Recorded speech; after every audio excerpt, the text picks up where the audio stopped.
Hi all, welcome to UPSC insights. നമ്മളിന്ന് താന്തിയത്തോപ്പ് എന്ന് പറയുന്ന ഒരു ടോപ്പിക്കാണ് നോക്കുന്നത്. കഴിഞ്ഞ മെയ് മാസം നമ്മളുടെ ഒരു കറണ്ട് അഫയേഴ്സിൽ വന്നിട്ടുള്ള ടോപ്പിക്കാണ്. നമ്മുടെ ഹിസ്റ്ററിയിൽ വളരെ പ്രധാനപ്പെട്ട ഒരു വ്യക്തിയാണ്.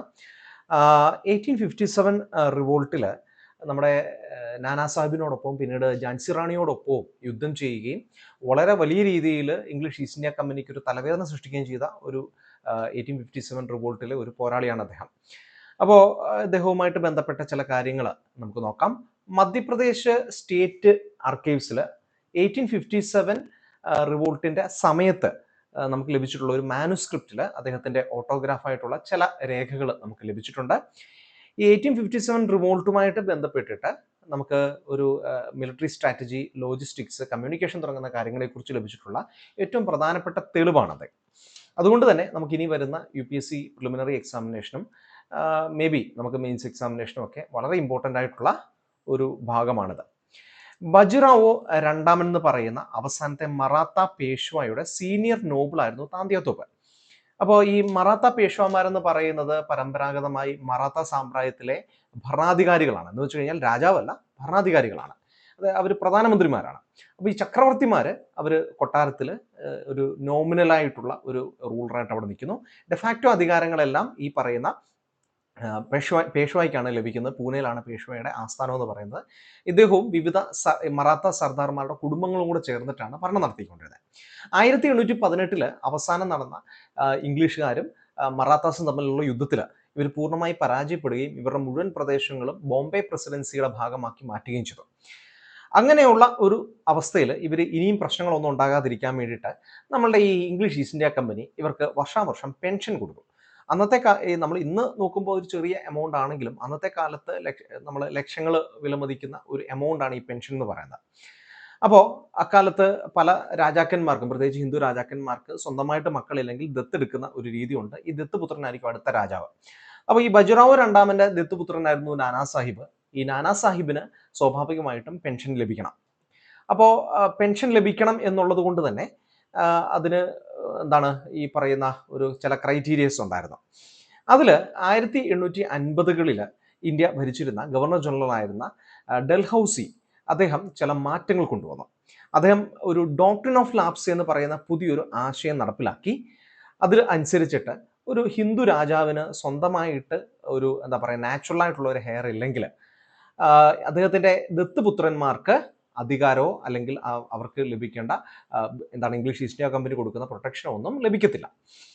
അപ്പോൾ സ്വാഭാവികമായിട്ടും നാനാ സാഹിബിന് ആ പെൻഷൻ നിഷേധിക്കപ്പെട്ടു. ഇതോടുകൂടി നാനാ സാഹിബ് ബ്രിട്ടീഷുകാർക്കെതിരായിട്ട് നിൽക്കുന്നു. ആ സമയത്താണ് 1857 റിവോൾട്ട് ശിപ്പായിമാരുടെ നേതൃത്വത്തിൽ ഉണ്ടാവുന്നത്. അങ്ങനെ നാനാ സാഹിബും അദ്ദേഹത്തിന്റെ കമാൻഡറായ ഈ നമ്മുടെ താന്തിയത്തോപ്പും കൂടെ ചേർന്ന ഈ സെൻട്രൽ ഇന്ത്യൻ മേഖലയിൽ വലിയ രീതിയിൽ ബ്രിട്ടീഷുകാർക്കെതിരായിട്ട് യുദ്ധവും മറ്റു കാര്യങ്ങളും നടപ്പിലാക്കുകയാണ് ചെയ്യുന്നത്. അതിൽ ഏറ്റവും പ്രധാനപ്പെട്ട യുദ്ധം കാൻപൂർ ക്യാമ്പയിൻ ആയിരുന്നു. 1857 നാനാ സാഹിബുമായിട്ട് ചേർന്ന് അദ്ദേഹം ഒരു വ്യക്തമായിട്ടൊരു യുദ്ധം തന്നെ ബ്രിട്ടീഷുകാരുടെ ഗാരിസൺസിനെതിരായിട്ട് നടത്തി. അവിടെ കാൺപൂരിൽ തന്നെയായിരുന്നു അദ്ദേഹം താമസിച്ചിരുന്നത്. അങ്ങനെ ഇവര് ബ്രിട്ടീഷുകാരെ പരാജയപ്പെടുത്തുകയും കാൺപൂർ പിടിച്ചെടുക്കുകയും ചെയ്തു. പിന്നീട് ഗൗളിയാർ രാജാവും അതേപോലെ തന്നെ ഝാൻസിയിലെ റാണിയായ ലക്ഷ്മിഭായിയുമായിട്ട് ചേർന്ന് 1858 ഒരു വലിയ യുദ്ധം നടത്തി. ആ യുദ്ധത്തിൽ ഗൗളിയാർ ഉൾപ്പെടെയുള്ള പ്രദേശങ്ങൾ പിടിച്ചെടുത്തു. ഈ ഝാൻസിയിലെ റാണിക്കും സമാനമായ പ്രശ്നങ്ങളുണ്ട്. തൻ്റെ ദത്തുപുത്രന് അധികാരം ലഭിക്കത്തില്ല എന്ന് പറയുന്ന ഒരു ക്ലോസ് ഉള്ളത് കൊണ്ടാണ് റാണി ലക്ഷ്മിഭായും ഈ യുദ്ധത്തിൽ പങ്കെടുക്കുന്നത്. അങ്ങനെ ഈ ഝാൻസി റാണിയുമായിട്ട് ചേർന്ന് ഈ ഗൗളിയാറിലെ ഇംഗ്ലീഷുകാർ അവരുടെ ഈ സ്റ്റേഷൻ ചെയ്തിരുന്ന അവരുടെ ഫോർട്ടസ് ഉൾപ്പെടെയുള്ള കോട്ടകളൊക്കെ പിടിച്ചെടുക്കുകയും വലിയൊരു ആക്രമണ പരമ്പര തന്നെ ഉണ്ടാവുകയും ചെയ്തു. പിന്നീട് നമ്മൾ നോക്കുമ്പോൾ കാൺപൂരും അതുപോലെ തന്നെ ഗൗളിയാറും ഇതുമൊക്കെ ഈ ഝാൻസിയൊക്കെ ബ്രിട്ടീഷുകാർ തിരിച്ചു പിടിക്കുന്നുണ്ട്. ഈ തിരിച്ചു പിടിച്ചു കഴിഞ്ഞപ്പോൾ റാണി ലക്ഷ്മിഭായ് കൊല്ലപ്പെട്ടു, നാനാ സാഹിബ് ഒളിച്ചോടി. അങ്ങനെ ഈ താന്തിയത്തോപ്പ് ഈ സെൻട്രൽ ഇന്ത്യയിലുടനീളം ഗറില്ല വാർഫെയർ അഴിച്ചുവിടുകയും റൂറൽ മേഖലകളിലേക്ക് ഇറങ്ങി അവോയ്ഡൻസ് ടാറ്റിക്സ് നടത്തിക്കൊണ്ട് ബ്രിട്ടീഷുകാർക്കെതിരെ യുദ്ധം ചെയ്തുകൊണ്ടിരിക്കുകയും ചെയ്തു. ഏതാണ്ട് ഒരു വർഷത്തോളം നിന്ന ഒരു യുദ്ധമായിരുന്നു അത്. രാജസ്ഥാൻ മുതൽ സെൻട്രൽ ഇന്ത്യ, അതായത് നമ്മുടെ മധ്യപ്രദേശ് വരെയുള്ള പ്രദേശങ്ങളിൽ വലിയ രീതിയിൽ ഇംഗ്ലീഷുകാർക്കെതിരായിട്ടുള്ള യുദ്ധങ്ങൾ ഇങ്ങനെ നടമാടിക്കൊണ്ടേയിരുന്നു. ഇദ്ദേഹത്തെ സഹായിക്കാൻ വേണ്ടിയിട്ട് ഗ്രാമീണ പ്രദേശങ്ങളിലെ ആളുകൾ തയ്യാറായി. അങ്ങനെ വലിയൊരു യുദ്ധം ഉണ്ടായി. അപ്പോൾ ഇതുമായിട്ട് ബന്ധപ്പെട്ടുള്ള കാര്യങ്ങൾ നമ്മൾ നോക്കേണ്ടതായിട്ടുണ്ട്. ഏതായാലും 1859 ഏപ്രിലോട് കൂടി അദ്ദേഹം പിടിക്കപ്പെട്ടു.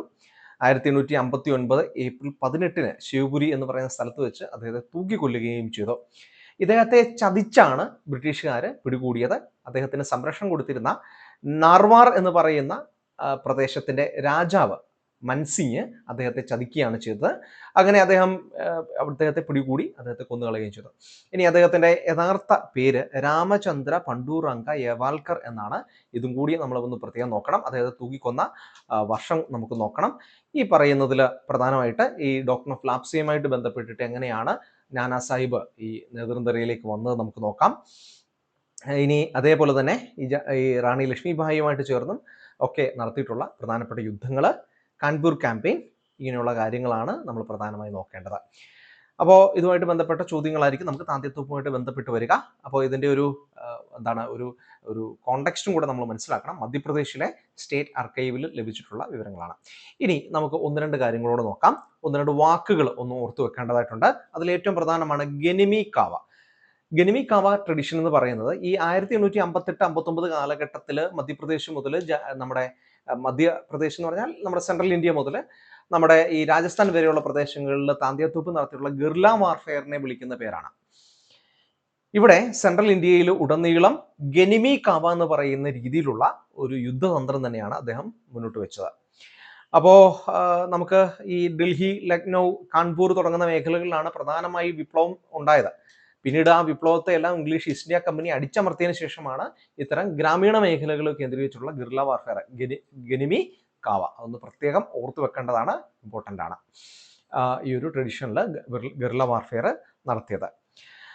അപ്പോൾ യൂറോപ്യൻ മിലിറ്ററി ഫോഴ്സസിനെ 19ാം നൂറ്റാണ്ടിൽ ഏറ്റവും അധികം എഫക്റ്റീവായിട്ട് വിറപ്പിച്ച ഒരു ഗിർല വാർഫെയർ എന്ന് പറയുന്നത് താന്ത്യത്തോപ്പിൻ്റെതായിരുന്നു. അതും ഒരു ഇമ്പോർട്ടൻ്റ് ആയിട്ടുള്ള ഒരു കാര്യമാണ്. എന്തായാലും ഈ ഒരു വിഷയങ്ങളെക്കുറിച്ചൊക്കെ നമുക്ക് നോക്കുമ്പോഴത്തേക്ക് സ്വന്തമായിട്ട് അദ്ദേഹം എഴുതിയ ഒരു മാനുസ്ക്രിപ്റ്റ് ആണ് ഇപ്പോൾ നമുക്ക് മധ്യപ്രദേശിലെ സ്റ്റേറ്റ് ആർക്കൈവ്സിൽ കിട്ടിയിരിക്കുന്നത്. നമുക്ക് ഇനി ഒരു ചോദ്യം കൂടെ നോക്കിയിട്ട് നമ്മുടെ ഈ ഒരു സെഷൻ അവസാനിപ്പിക്കാം. With reference to Tantia Tope and his role in revolt of 1857, consider the following statements. His birth name was Ramachandra Pandurang Yewalkar. ശരിയാണോ? ശരിയാണ്. His father was a senior noble in the court of Bajirao second, the last Maratha Peshwa. അത് ശരിയാണോ? ശരിയാണ്. ബാജിറാവു രണ്ടാമന്റെ കൊട്ടാരത്തിലെ ഒരു senior Noble ആയിരുന്നു അദ്ദേഹത്തിന്റെ പിതാവ്. അദ്ദേഹവും അതിനുശേഷം നാനാ സാഹിബിന്റെ കൊട്ടാരത്തിലെ ഒരു പ്രധാനപ്പെട്ട നോബിളായിട്ട് മാറി.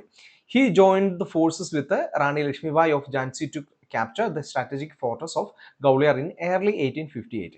ശരിയാണ്. 1858ന്റെ തുടക്കത്തിൽ ഏപ്രിൽ മാസത്തോടു കൂടി ഈ ഗൗളിയാർ മേഖലയിലുള്ള കോട്ട അദ്ദേഹം പിടിച്ചെടുത്തു. അത് ഝാൻസി റാണിയുമായിട്ട് ചേർന്നിട്ടാണ് പിടിച്ചെടുക്കുന്നത്. ഇനി which of the statements given above are correct? 1 and 2, 2 and 3, 1 and 3, 1, 2 and 3. Right answer ഏതാണ്? നമ്മുടെ 3 സ്റ്റേറ്റ്മെന്റും ശരിയാണ്. അതുകൊണ്ട് ഡി ആണ് നമ്മുടെ റൈറ്റ് ആൻസർ എന്ന് പറയുന്നത്. സോ നമ്മളുടെ ഈ ഒരു സെഷൻ ഇവിടെ വെച്ച് അവസാനിക്കുകയാണ്. നിങ്ങൾക്ക് ഇത് കൂടുതൽ ഉപകാരപ്പെട്ടു എന്ന് വിശ്വസിക്കുന്നു. നമുക്ക് കൂടുതൽ വീഡിയോകൾ വീണ്ടും കാണാം. Thank you.